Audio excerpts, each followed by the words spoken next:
আমাকে কথা বলতেই হবে ইনশাআল্লাহ, কারণ আগামীতে আবার আপনাদের সাথে দেখা হবে কিনা আমি জানি না। কথা বলতেই হবে। বসেন, কেউ দাঁড়িয়ে থাকবেন না। আমি দেখতে পাচ্ছি বাংলাদেশের ভাগ্য আকাশে উত্তর গগনে কালো মেঘ জমা হয়েছে, ঝড়ের পূর্বাভাস লক্ষ্য করছি। যদি মোকাবেলা করতে না পারেন সক্ষম ভাবে, এমন অন্ধকার গাঢ় কালো অমাবস্যার রাত আসতে পারে যার সুবে সাদেক হওয়া অসম্ভব। সুতরাং আপনারা কি কাপুরুষের মতো কাফের মুশরিকদের গোলামি করে মরতে চান? বিড়ালের মতো 500 বছর বেঁচে থাকার কোনো লাভ নাই।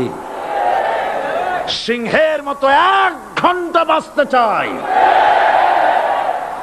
আমাদেরকে বলা হয় সাম্প্রদায়িক উস্কানিমূলক কথা নাকি আমি বলি। পত্রপত্রিকা দিছে না তারা? সাম্প্রদায়িক উস্কানি কথা, সাম্প্রদায়িক উস্কানিমূলক কথা বলি। সেই জন্যই বোধহয় শত শত মুসলিম আমাদের কাছে এসে মুসলমান হয়। মানুষে আর বোকা বানানো যাবে না। যাবে কি? আর বোকা বানানো যাবে? তারপর বলছে কি?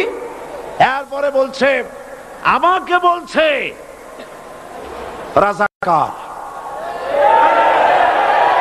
শুনে রাখো চট্টগ্রামের লক্ষ লক্ষ জনতা, পার্লামেন্টে যখন আমাকে এই কথা বলা হয়েছিল, আমার পার্লামেন্টের কলিগ জাফরুল্লাহ চৌধুরী সাহেব বসে আছেন এখানে,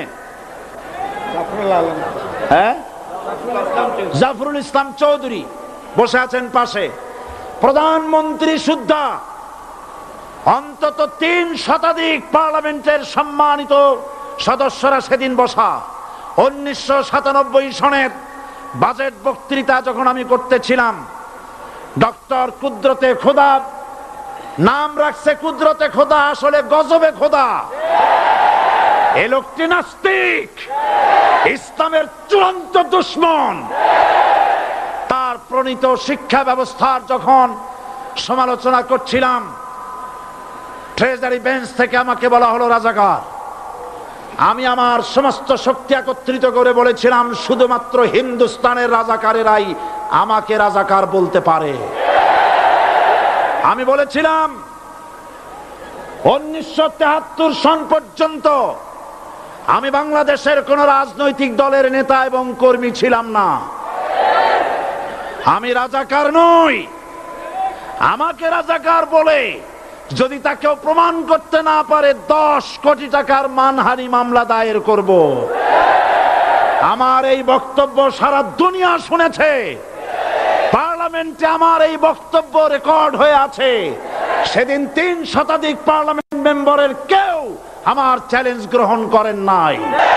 যে কোনো ব্যক্তি পার্লামেন্টে গিয়ে আমার বক্তৃতা দেখে আসতে পারেন। এরপরে 1997 সনের 7 অক্টোবর দৈনিক জনকণ্ঠ পত্রিকা যখন আমার বিরুদ্ধে লিখলো, সেই পত্রিকায় সাইদির ওপেন চ্যালেঞ্জ 8ম পাতা, 1997 7 অক্টোবর, এত বড় 2 কলমে হেডিং। সেখানে আমি বলেছি বাংলাদেশের সকল সাংবাদিক, গোয়েন্দা বিভাগ, বাংলাদেশের সকল বুদ্ধিজীবীকে আমি আমার পিরোজপুরে আমন্ত্রণ করছি। আমার উপস্থিতিতে যদি কেউ প্রমাণ করতে পারে বাংলাদেশের স্বাধীনতা যুদ্ধের বিরুদ্ধে আমার কোনো ভূমিকা ছিল, সজ্ঞানে স্বেচ্ছায় জাতীয় সংসদের সদস্য পদ থেকে পদত্যাগ করব। 3 বছর পার হয়ে গেছে, আজ পর্যন্ত কেউ এই চ্যালেঞ্জের মোকাবেলা করে নাই। সুতরাং আমাকে যারা রাজাকার বলবে তারা পিতৃ পরিচয়হীন অবৈধ সন্তান। 1971 সনের, শোনো মুসলমানেরা, 1971 সনের কোন কাদা সাইদির গায়ে লাগে নাই। আমাকে রাজাকার বলে জনগণ থেকে বিচ্ছিন্ন করবা, জনগণ থেকে আমারে বিচ্ছিন্ন করা যাবে না। কারণ এই জনগণ আমার জন্য আসে না, এই জনগণ আসে আল্লাহর কোরআনের জন্য।